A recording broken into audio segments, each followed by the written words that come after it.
Okay, so you went to school, you know, and we get to about 10 years old.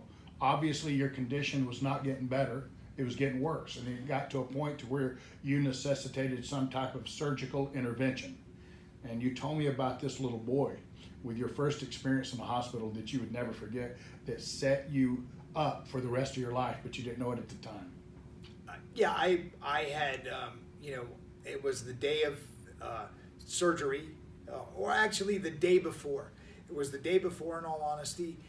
And I remember my mom said, "Where you want to go?" And I said, "Well, since this is my last meal and surgery's tomorrow, I want to go to White Castle."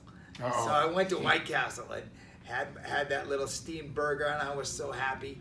And then because the place where I went was about 70 miles from the house, and so just got to meet my roommate, and he had a canopy over him. Your roommate at the hospital. Roommate at the Okay. hospital. So I got to meet my roommate, and we were both scheduled for surgery the next day.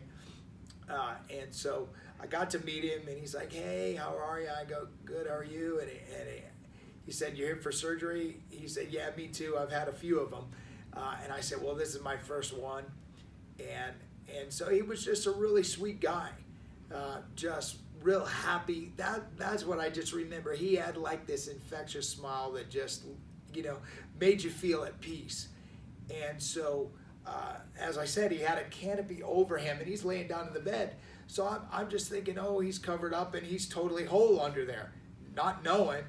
And so a couple hours later, of course, my mom had left, and they're doing blood work for me and prep, just for surgical procedures. Now, he was a kid just like you. Yeah, right? yeah, Okay. he's 11. Okay, got it. And so they removed the canopy, and I am literally shocked because I see a guy who's cut off from his rectus abdominis, his upper abdominals, and he's the sweetest dude in the world. And I was like, oh my gosh. He had nothing below. He was Right here. cut off. Oh, wow. Yeah, and so we only had like 3.5 feet of intestine, if I remember correctly. He had a flesh-eating disease where they had to amputate because it just kept moving up, and Oh.